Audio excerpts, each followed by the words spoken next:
Welcome, everyone. Today I'm going to be reading a section from this book on Hume. It's a guidebook to Hume's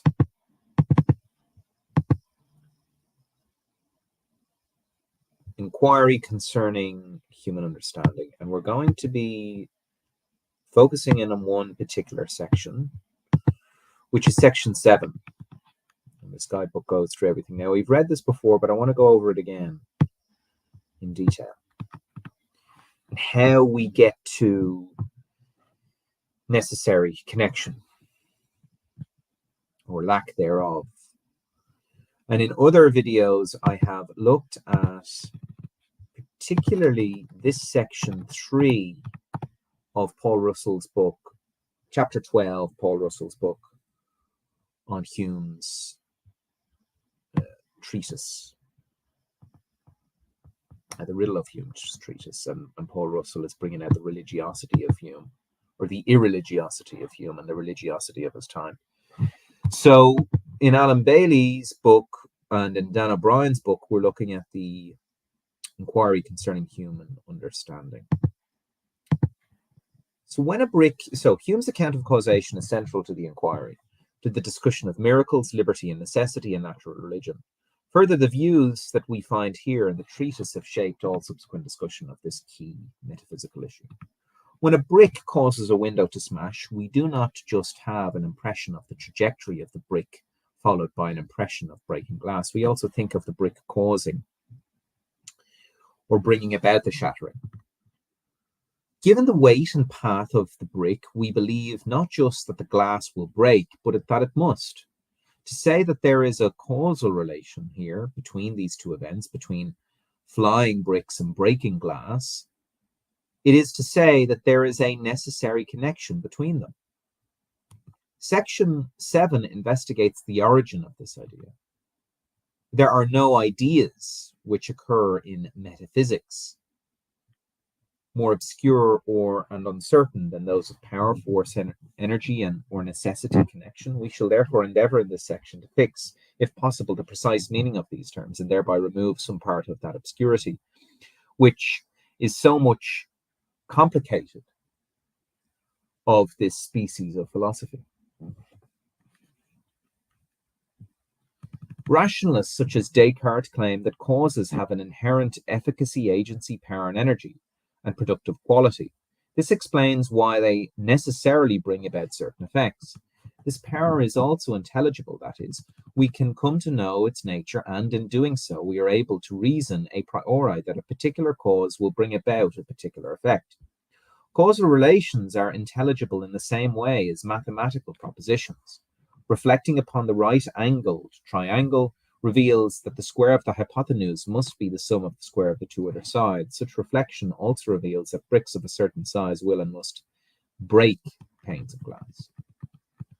So what do we have so far? Well, we have our sort of common sense thinking of causality, that when we throw a rock, it will hit a piece of glass. When one particle, to talk of in scientific terms, hits another particle, that first particle caused the second particle to move.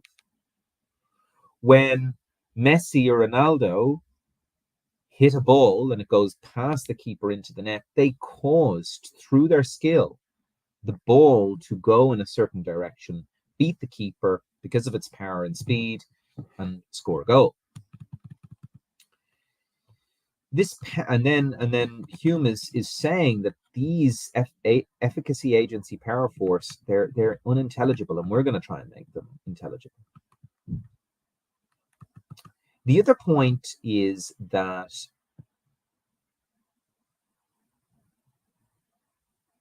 causal relations are intelligible in the same way as mathematical propositions, or geometrical propositions. So, for example, when we reflect upon a right-handed triangle, reveals the square of hypotenuse must be the sum of the squares of two sides.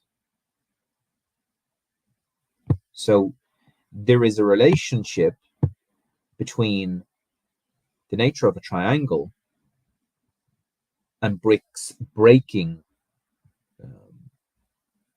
of a certain size, necessarily breaking window panes. So If we have a triangle, it must be the sum of the squares of two other sides. You know, it must be that 1 + 1 = 2. It must be allowed that when we know a power, we know that very circumstances in the cause by which it enabled to produce the effect, for these are supposed to be anonymous. We must therefore know both the cause and effect and the relation between them. But were the power or energy of any cause discoverable by the mind, we could foresee the effect even without experience, and might at first pronounce with certainty concerning it, by the mere dint of thought and reasoning. Hume, however, denies that we have any a priori knowledge of causation. Consider the matter a priori, anything may produce anything. We must turn to empirical evidence to discover the effects of particular causes and to find the source of the idea of necessary connection. When any natural object or event is presented, it is impossible for us by any sagacity to penetrate and discover or even conjecture without experience what event will result from it to carry out our foresight beyond that object. So here we have our idea of causality at the very start of this, our idea of necessary connection, a priori, and Hume's denial of this. And now we're going to hopefully see in section B the search for the impression of necessary connection. All ideas for Hume are derived from impressions. It is impossible for us to think of anything which we have not antecedently felt either by our external or internal senses.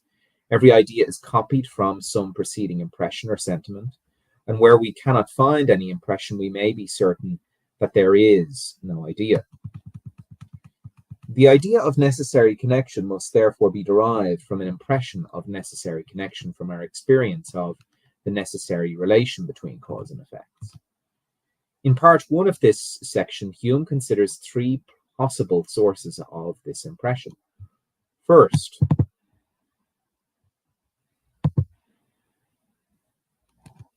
our experience of observable causal relations, such when a billiard ball causes another one to move.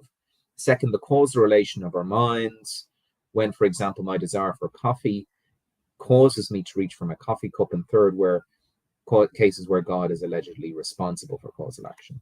We shall find, though, that this initial search for the impression of necessary connection is unsuccessful. And in part 2 of the section, the actual origin of this idea is rather unexpected. When I watch one billiard ball, so observable causal relations. When I watch one billiard ball hitting another, I think that the first ball causes the second to move. I take the movement of the two balls to be necessarily connected. Watching billiard balls should therefore provide me with an impression of necessary connection and thus empirical evidence of necessity. However, when we look about us towards external objects, we consider the operation of causes are never able in any single instance to discover any power or necessary connection, any quantity which binds the effects to the cause and renders the one an infallible consequence of the other. We only find that the one does actually, in fact, follow the other.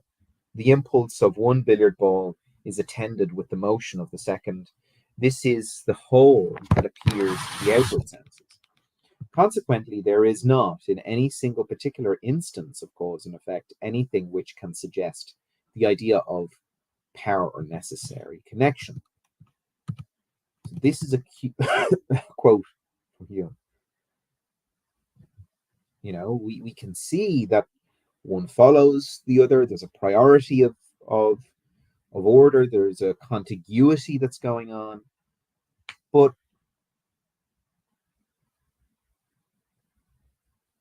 this is the whole that appears to be the outward sense. Consequently, there is not any particular incidence of cause and effect, anything which can suggest the idea of necessary connection. I do not see the force or power of the first ball causing the second to move. Observation, therefore, is not the source of my impression of necessary connection. Imagine a trick billiard ball table where the two balls do not actually impact. The first ball stops just short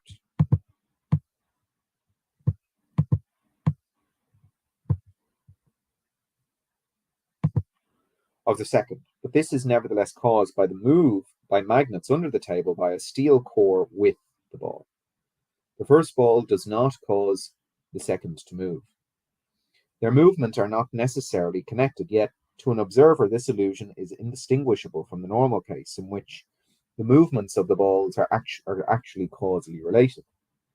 There is nothing extra to see in the causal case, and therefore the necessary connection between the two balls is not observable. If we cannot see necessity in the world, perhaps we are aware of it in the operations of our own minds. We've seen this in the Paul Russell book that we're reading.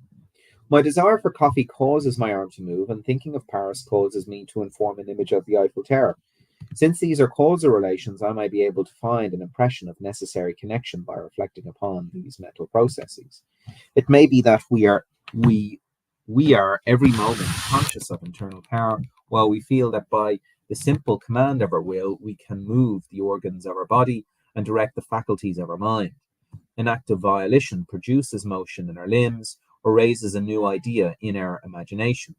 This influence of the will we know by consciousness, hence we acquire the idea of power or energy. However, reflect upon it, volition considers it on all sides. Do you find anything in it like this creative power by which it raises from nothing a new idea? So far from being conscious of this energy in the will, it requires experience to convince us that such an extraordinary effect do ever result from a simple act of volition. But this means by which this is affected, the energy by which the will performs so extraordinary an operation. Of this we are so far from being immediately conscious that it must forever escape our most diligent inquiry. Hume puts forward three arguments for why we are not aware of the causal power that our minds have over our bodies. First, if we were aware of such power, we would know how it operated. When we know a power, we know that very circumstance in the case, in the cause by which it is enabled to produce the effect. This, however, is something that we do not know or understand. Is there any principle in all nature more mysterious than the union of soul with body, by which a supposed spiritual substance acquires such an influence over a material one, that the most refined thought is able to articulate the grossest matter?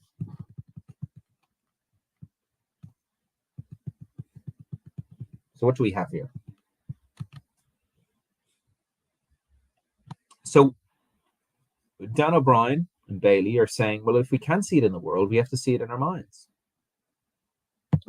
And then we get some quotes here.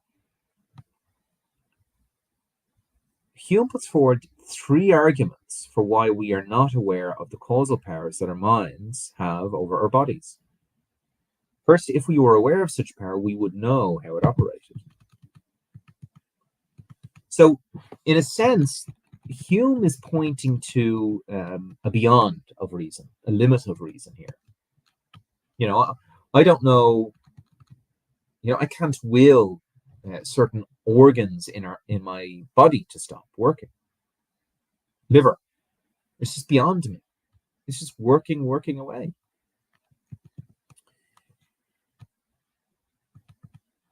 Is there any principle in all nature more mysterious than the union of soul with body by which a supposed spiritual substance acquires such an influence over a material one, that the most refined thought is able to actuate the grossest matter?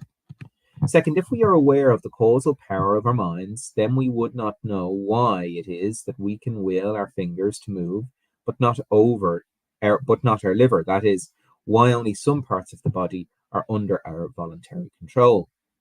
Being in that case fully acquainted with the power or force by which it operates, we should also know why its influence reaches precisely such boundaries and no further. Again, this is something that we do not know or understand. Third, the movement of my arm when I reach for the coffee is the end point in a long chain of physical causes. One link in the chain involves nerve impulses triggering the contraction of a muscle in my arm. However, I am not aware of the causal influence I have over this mechanism, and therefore such an action cannot be the source of my impression of necessary connection. All I feel, I am aware of, is my desire for coffee, followed by the sensory impression of my arm moving. Imagine that your nervous system has been modified by a physiologist who uses a brain scanner to detect when you have certain violations. The neurons connecting your brain to your arm muscles have been severed, but the physiology is able to trigger the contraction of those muscles via remote control. According to Hume, if such triggering were performed just after you willed your arm to move, then your experience of this action would be indistinguishable from that in which the usual physiological causes were operative. All you experience is A followed by B, violations followed by actions. You do not have a sensory impression of those actions being necessarily connected to those violations. We are not able to observe or conceive the tie which binds together the motion, the volition, or the energy by which the mind produces this effect. We learn the influence of our will from experience alone, and experience alone teaches us how one event constantly follows another without instructing us in the secret connection which binds them together and renders them inseparable. Hume then uses the same three arguments to show that causal powers are not evident in our ability to bring certain ideas and thoughts before the mind. First, our power to call up ideas is entirely beyond our comprehension. Second, we have more control over our ideas than we do over our sentiments and passions, but we do not know why. And third, is there not, either in a spiritual or material substance, or both, some secret mechanism or structure of parts upon which the effect depends, and which, being entirely unknown to us, renders power or energy of the will unknown and incomprehensible? Hume concludes our idea of power is not copied from any sentiment or consciousness or power within ourselves. Occasionalists such as Malebranche argue that God is the immediate cause of both movement and physical bodies in the operations of our mind. All causes are occasions on which God intervenes. When billiard balls is being placed, it is God that causes me to hit the ball in a certain way, and it is the deity himself, they say, who, by a particular violation, moves the second ball. Physical objects or human minds do not have causal powers, only God does. According to these philosophers, everything is full of God. Hume thinks this theory is conceived in fairyland. However, even such a theory were persuasive, it would not help us in a search for the impressions of necessary connection, since we are equally ignorant of the manner by force by which a mind, even the supreme mind, operates either on itself or in body. Hume has argued that necessity cannot be found in observable causal relations or in the operations of our mind or the actions of God. Thus, there appear not throughout all nature any one instance of connection which is conceivable by us. All events seem entirely loose and separate. One event follows another, but we never can observe any tie between them. They seem conjoined but never connected. The energy of the cause is unintelligible. We only learn by experience of the frequent conjunction of objects without being ever able to apprehend anything like the connection between them. Let an object be present to a man of ever so strong natural reason and abilities, if that object be entirely new to him, he will not be able, by the most accurate examination of his sensible qualities, to discover any of its cause and effects. In all single instances of the operation of bodies or minds, there is nothing that produces any impression, or consequently, any can suggest any idea of power or necessity of connection. Okay.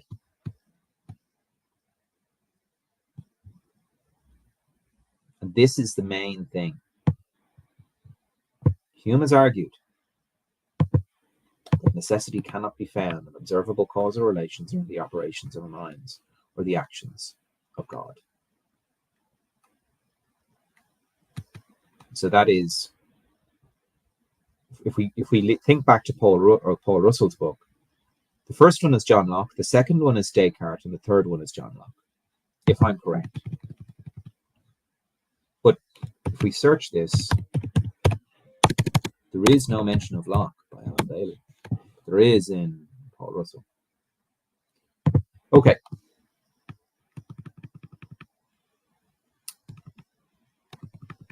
The role of the imagination. We have not yet found the source of our idea of necessity. It is not something of which we have a priori knowledge, and it is not derived from sensory impression or from an impression of gained by reflecting in the operations of the mind, either ours or God. So these are the three elements that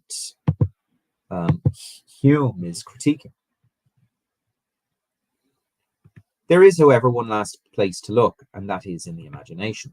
In part 2 of this section, Hume argues that the impression of necessary connection is produced by the imagination after we experience a constant conjunction between two types of events. When we first encounter fire and heat, we do not take them to be necessarily causally connected. However, after experiencing fire and heat together a good number of times, the mind is led by habit to expect heat whenever there is fire. This expectation cannot be justified by reason. We just find it natural to think in this way. We saw earlier how the associative mechanism behind such thinking led to belief. A further product of these habitual cognitive processes is a feeling of determination, a feeling that such belief and expectation are inevitable and unavoidable. I feel that I cannot help but think that the fire will be hot. This feeling is the impression of necessary connection. Our idea, therefore, of necessity and causation arises entirely from the uniformity observable in the operations of our nature, where similar objects are constantly conjoined together and the mind is determined by custom to infer the one from the appearance of the other. After a repetition of similar instances, the mind is carried by habit upon the appearance of one event to expect its usual attendant and to believe that it will exist. This connection, therefore, which we feel in the mind, this customary transition of the imagination from one object to its usual attendant, is the sentiment or impression from which we form the idea of power or necessary connection. Nothing farther is the case. However, we believe that things in the world stand in causal relations to each other, that fire causes heat and that a billiard ball causes another to move, and not just that our mind slips easily from the experience of one to the thought of its usual accompaniment. But why do we think of the world in this way? Why do we think of objects themselves as causally related? Hume's answer is that as we feel customary connection between the ideas, we transfer that feeling to the objects, as nothing is more usual than to apply to external bodies every internal sensation which they occasion. In the treatise, Hume talks about the mind spreading itself on objects in the world. We project necessity onto the world.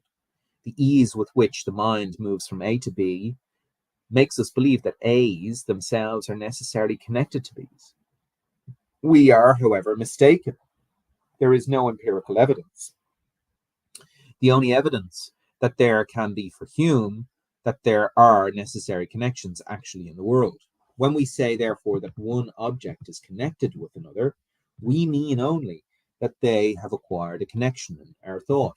Hume's conclusions are problematic in various ways. First, it is not clear whether Hume has correctly identified the kind of thing that can constitute an impression of necessity. The mind may easily move from an impression of A to the thought of B, but this is simply a fluent movement or a mental operation. It is not an impression which, for Hume, is a type of perception. Second, Hume's account of causation is subjectivist. Our idea of necessity as essential component for the idea of causation is a product of the mechanics of the mind. A consequence of such an account would therefore seem to be that if there were no minds, then there would be no causation. There would only be a certain type of objects constantly conjoined with others. Things do not have a causal effect on each other. They merely follow one another important or less regular patterns. In the treatise, Hume notes the problematic nature of this claim.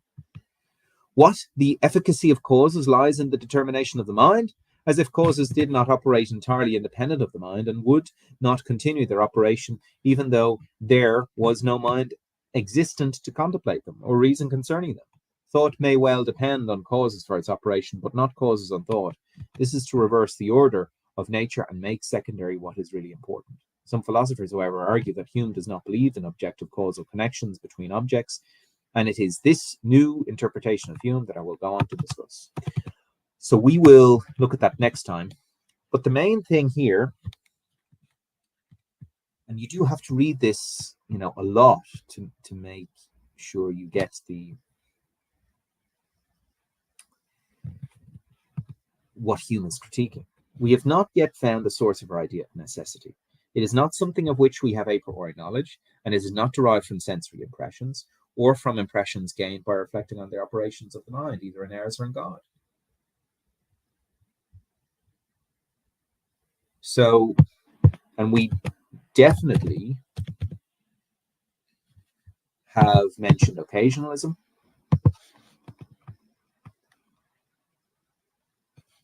And Hume thinks that occasionalism is fairyland.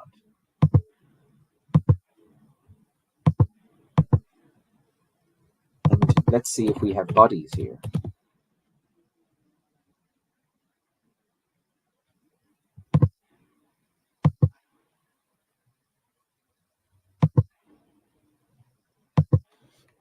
So this is, Hume puts forward 3 arguments for why we are not aware of the causal powers in our mind we have over our bodies. So the first is, if we were aware of such a power, we would know how it operated. Second, if we were aware of causal powers in mind, then we would know why it is that we can will our fingers to move, but not our livers. Third, the movement of my arm when I reach for the coffee is the endpoint of the physical causes.